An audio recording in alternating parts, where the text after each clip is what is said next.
Hi, welcome to In the Parlour with Jason and Debbie. And Hi. today we have Lucy Wood, who's going to be chatting with us about homeschooling and how you picked it up since the shutdown in March, how you've experienced it, and basically how is it going. So hi, Lucy. Hi, Lucy. Hi. How are you? All right? Yes, I'm great. Thanks, Ben. Thanks for talking to me about all of this. Oh, our pleasure. So you started homeschooling your two daughters, who are 6 and 8. That's right, isn't it? 6 and 8, yeah. Back in March. So just give us a little bit about sort of the background about why you made that decision, and how you think it's going. Okay. Well, I took them out of school a week before we went into lockdown, because I could see everything escalating, and I thought we needed the lockdown earlier than we had it. From about a week before, so there wasn't really anything going on that week. Soon after the lockdown, there was the is it Joe Wicks? Oh yes, Yeah. yes. Yeah, Joe Wicks. Yeah, which we tried, and it was me doing a lot of exercises and feeling really dizzy after about 5 minutes of it, whilst my kids sort of just stared at the screen and then looked at me and thought, what is she doing? They weren't keen on that, and we mostly enjoyed ourselves in the March lockdown. Played lots of board games, played games with each other, and just enjoyed it, because it was obviously odd for all of us, and wasn't sure how long it would last. And I suppose the hope then was that once lockdown ended, we could go back to a bit more normality and things would be safe. And obviously, as September approached, I realised that wasn't something that was going to happen, and I worried about sending the children to school in a situation that I didn't feel had been approached logically. Teaching unions were ignored, and teachers were ignored about safety at school, and that straight away was an alarm bell for me that this wasn't going to be what it should be. So I did.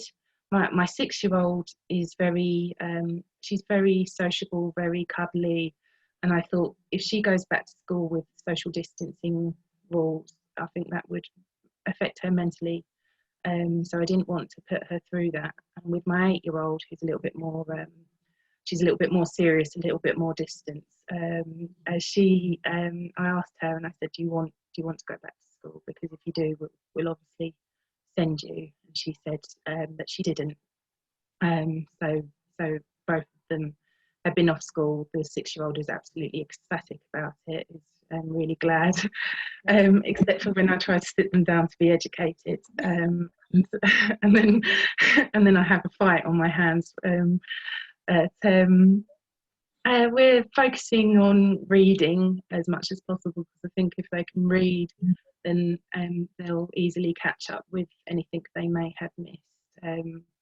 Maths is something we do attempt to do. My 8-year-old she's quite good at maths. My 6-year-old obviously not so much, and but it's difficult trying to make sure that they're listening and paying attention, because they're used to a different version of me, being playful and silly, and so sometimes lessons can start and they think that it's all just a game and fun, and and they jump drive me up the wall, and until they realise that actually, no, mum's being serious now. We need to stop and actually listen. One of the lessons that we use the templates, online. There's a lot of homeschooling groups, isn't there, online? Yeah. There's our council website has a list of lots of different websites, and gives lots of advice about homeschooling, which I've looked at. There's also like free printouts of things I keep getting the kids to do word searches and colouring, or all sorts of different activities that I've just printed off the internet, sorry, and even Pinterest. Sometimes looking on there's activities for children, and I can get them to do that. How supportive has your school been? I've had to deregister them, otherwise I would have been fined. I did speak to them, and I was hoping that they would say, okay, take them out, and we won't fine you. But it was clear that they were going to be forced to fine parents that took the kids out of school. Yeah. So I think I let them know the day before school started, because I was just hoping that there'd be some kind of U-turn in government to say, actually, no, this isn't the way forward. I really felt that they should have kept it the way it was during lockdown, where they had key worker children in, and perhaps arranged some kind of home education via the internet for children that could stay at home. And I think that would have made it a lot safer. Yeah. And it would have made it a lot easier for me, because I wouldn't have had to be as responsible as I've been. And the library has been amazing. We kept going there to get reading books for them. And they obviously have all like the phonics books and early reading books that we need. And my 8-year-old has been rather stubborn about reading. She doesn't seem to enjoy any book that she has to read at all. She enjoys when I read to her. We've read the whole Harry Potter series, and we're on. Oh, good. And we're on a Septimus Heap series of books now. They quite like the magical fantasy stuff, so we've been reading a lot of that. But they're very much fans of Harry Potter now. So do you read to both of them at the same time, or do you read? Yeah. Yeah. Sometimes I obviously read to my youngest with like picture books, but my oldest has grown out with them. She's not enjoying them. She finds them too babyish. So, I read to them every evening.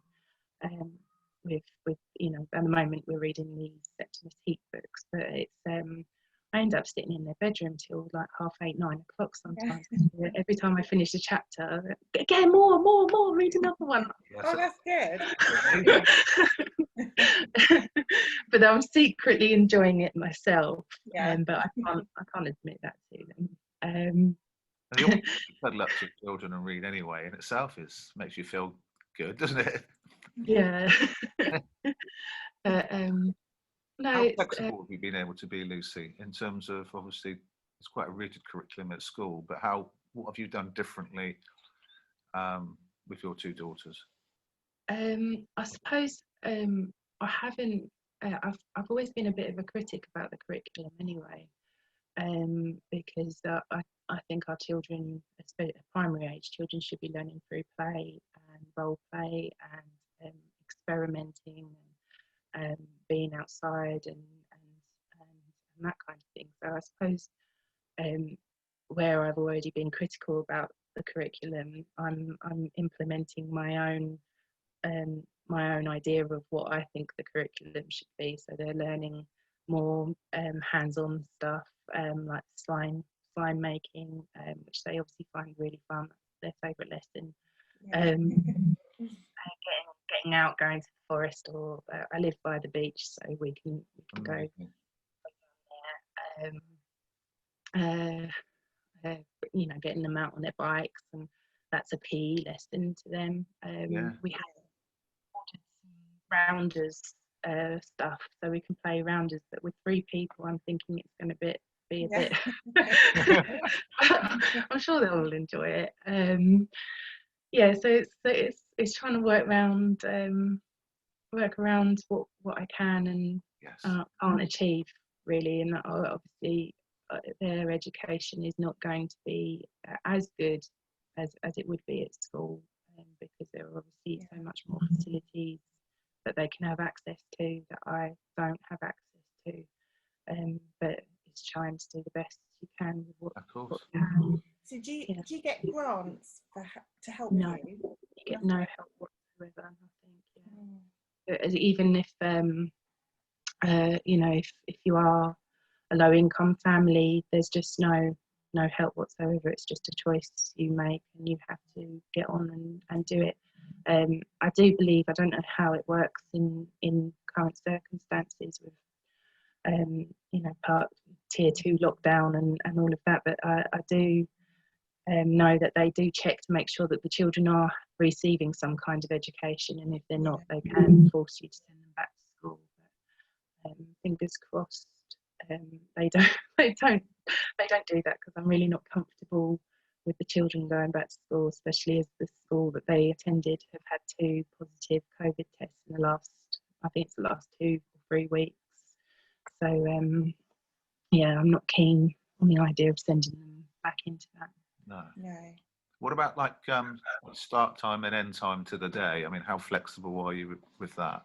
Oh, we're all over the place, so there's no real schedule, because sometimes I have meetings on Zoom myself, or a deadline, something that I need to achieve myself.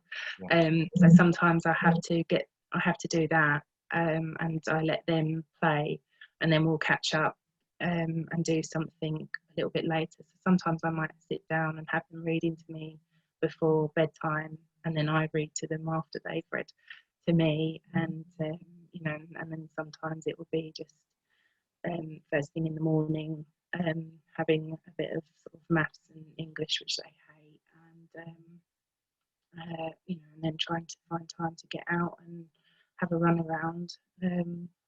It's very flexible. There's not.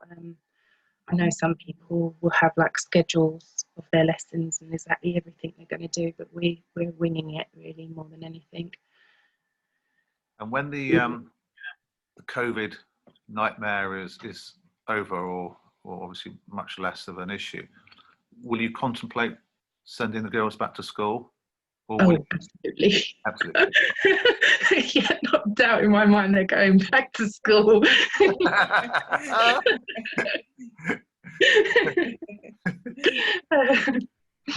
I'm really looking forward to the idea that, or the hope really, that at some point we get over this period, this pandemic, and I can send them back to school again. Yeah. It's really hard work. It's really hard work, and I'm not convinced that I'm the best teacher for them. I think they need social, and they need to be sociable and have friends and relationships with teachers, and they need all of that. So I'm looking forward to the day they can go back to school. Yeah. For you as well, to have you time. Yeah. I mean, I've the amount that I'm able to achieve in a day, it has gone down considerably, because I obviously have so much less time for myself. So where I might have sat down and done some research and written about something just off the cuff without someone asking me to do it, I would be doing that a lot more, whereas now I'm sort of only doing things when people have actually approached me and said, could you please look into this and write something about it, and I try and make time for it. Otherwise I'm full on parenting. Yes. Yeah. Oh, well, thank you so much. It's been amazing to talk to you and get your experiences, and say good luck pressing forward as well, in terms of, obviously you've got the winter, but hopefully by the spring things may seem to. Fingers crossed. Yeah, exactly. I think we all need a bit more normality back. Yeah, we do. Yeah. Great chatting with you, Lucy. You take care. See you again soon. Thank you very much. Bye. Bye. Bye.